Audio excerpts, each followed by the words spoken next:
What's your age? 25. 26. How long you been together? A year and some change? If he gave you a guilt-free pass to have fun with anybody in the world, would you take it? Yes. Who would you use it with? Barbara Palvin. Dylan Sprouse's wife? So you'd go the girl route, not a guy? Yeah, no, she's so hot. Barbara Palvin. I love you, Barbara. What would you do with her? Anything she wanted to do. Now, if she gave you a guilt-free pass, would you take it? Absolutely not. Aww. Absolutely not. Why not? It's guilt-free, but I love her. I love her everything. All in my heart. It's not cheating if she does it with a girl. No, it's not. So you don't feel any type of way about her answer, you're cool with it, it's fine, it's normal. We're human. It's a girl, whatever. She's mine. Nobody's ever going to change that. That was painful to watch. I mean, there's so many red flags from the beginning. As you see them interact, you're thinking, oh my God, she's holding the center of gravity of the relationship. He's leaning towards her. Should be the other way around. That's a sign that she's the center of gravity. Physically, which may also have a, I don't know, psychological, spiritual interpretation. She looks above his league. She looks hotter than him, which doesn't have to be anything bad. But in this case, it does seem like she is more advanced, more ready for what the world has to offer. And him, not so much. He still looks kind of like he's in his baby stage. She also has lesbian tendencies, which is, in this case, a red flag. Again, it shows that she is in her masculine and that she's curious about it. She is interested in exploring that side of what it is to dominate.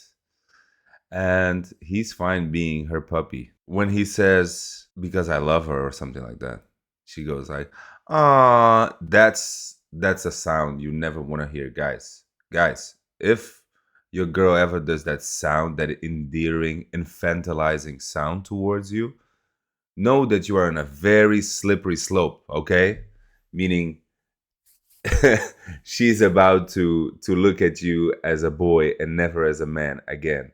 And some of this damage is irreversible, okay? Once you go down that road, you're never able to get her respect, her admiration for you again. Once he looks down on you, it's a very tall ladder to climb. Not surprisingly, she's older than him.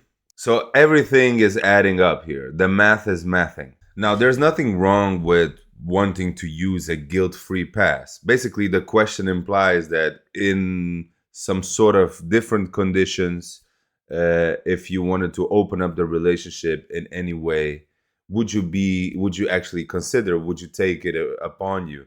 And they make the question really easy because it's a once in a lifetime type of situation in that relationship, right? It's not actually opening the relationship for several partners. And most people, I think, would answer yes. I would go to bed with Drake. I would go to bed with Beyonce. If I had a chance, I would take, I don't know, the extremely hot, famous person that exists in the ether.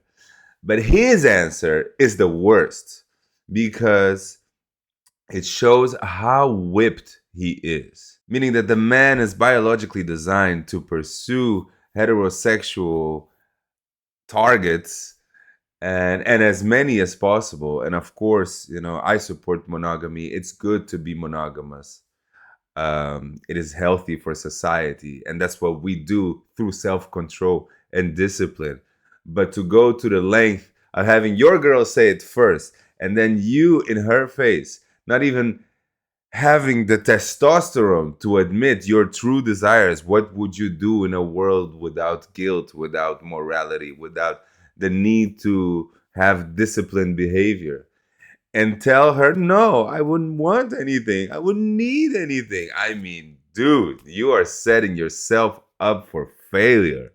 It's like you are doing it publicly, which is putting you in an even more submissive position which she obviously enjoys. I mean, I can see it by her reaction to it. She goes like, "Oh, it's so sweet," but she loves it.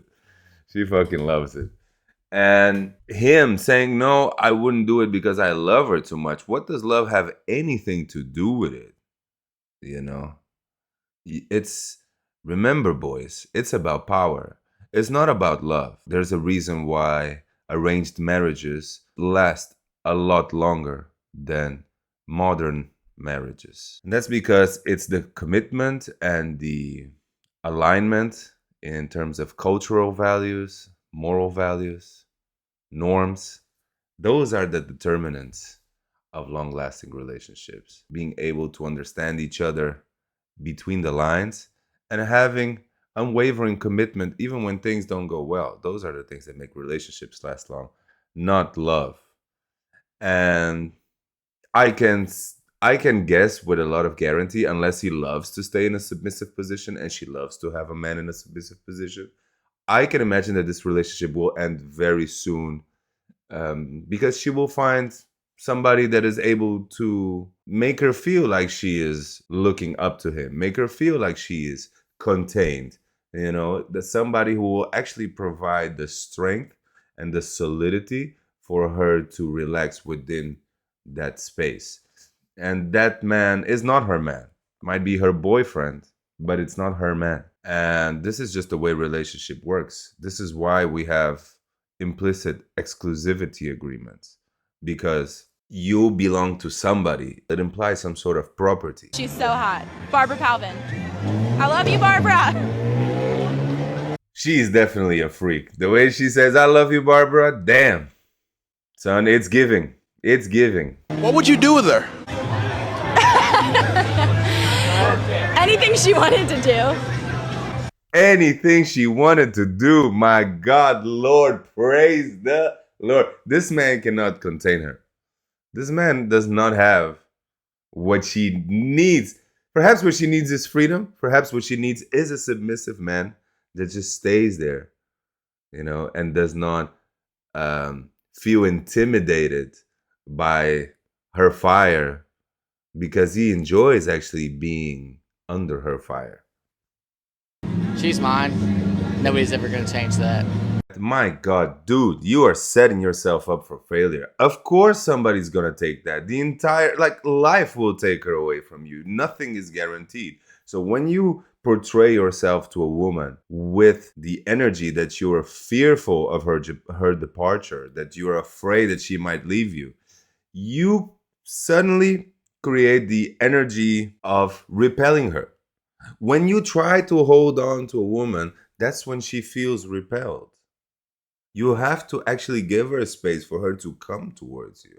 You have to be willing to let her go. You have to not care if she wants to go, because you are driven by your own purpose, your own ambitions. And it's awesome to have her by your side and inspire you and motivate you and be your muse and be your pal and, um, be your second check, somebody to look over your shoulder when you're too tired to do it yourself. But you have to be driven by something personal and individualistic, because otherwise you're not a man, okay? You're a shell of a man. So that's it, guys. I hope you liked it. This one was a quick breakdown. I'll see you on the next one.